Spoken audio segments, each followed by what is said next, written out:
তামিলনাড়ুর পরবর্তী মুখ্যমন্ত্রী হিসেবে থালাপতি বিজয়ের শপথ গ্রহণ এখন অনিশ্চয়তার মুখে পড়েছে।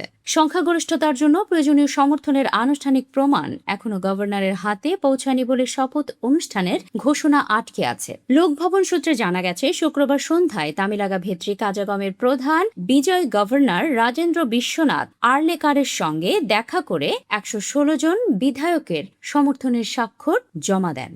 তবে সরকার গঠনের জন্য প্রয়োজনীয় 118 সদস্যের সমর্থন নিশ্চিত করতে বিদুথালাই, চিরুথালাইগল কাছি, ভিসিকের 2 বিধায়কের সমর্থনপত্র এখনো জমা পড়েনি। ফলে সরকার গঠনের দাবিকে ঘিরে নতুন করে রাজনৈতিক অনিশ্চয়তা তৈরি হয়েছে। গভর্নরের দফতর জানিয়েছে, ভিসিকের আনুষ্ঠানিক সমর্থনপত্র পাওয়ার পর শপথ গ্রহণের দিনক্ষণ ঘোষণা করা হবে। এদিকে পরিস্থিতি আরো জটিল করে তুলেছে ইন্ডিয়ান ইউনিয়ন মুসলিম লীগের অবস্থান পরিবর্তন। দলটি আগে টিভিকে নিঃশর্ত সমর্থনের ইঙ্গিত দিলেও এখন জানিয়েছে তারা ডিএমকের সঙ্গেই থাকবে।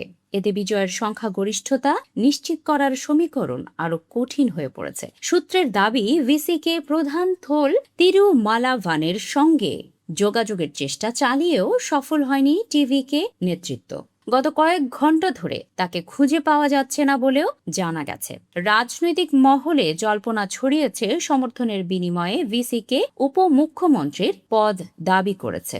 যদিও টিভিকে তাদের নগর উন্নয়ন মন্ত্রণালয়ের প্রস্তাব দিয়েছে বলে খবর। বিধানসভা নির্বাচনে প্রথমবার অংশ নিয়েই 108টি আসনে জয় পেয়ে বড় চমক দেখায় বিজয়ের দল। কিন্তু একক সংখ্যাগরিষ্ঠতা না পাওয়ায় সরকার গঠনের জন্য জোট সঙ্গীদের সমর্থনের উপর নির্ভর করতে হচ্ছে টিভিকে। কংগ্রেস, সিপিআই ও সিপিআই-এম এর সমর্থন পাওয়ার পরও প্রয়োজনীয় সংখ্যা নিয়ে অনিশ্চয়তা কাটেনি। বিশেষ করে ভিসিকের অবস্থান স্পষ্ট না হওয়ায় রাজনৈতিক সমীকরণ প্রতি মুহূর্তে বদলে যাচ্ছে।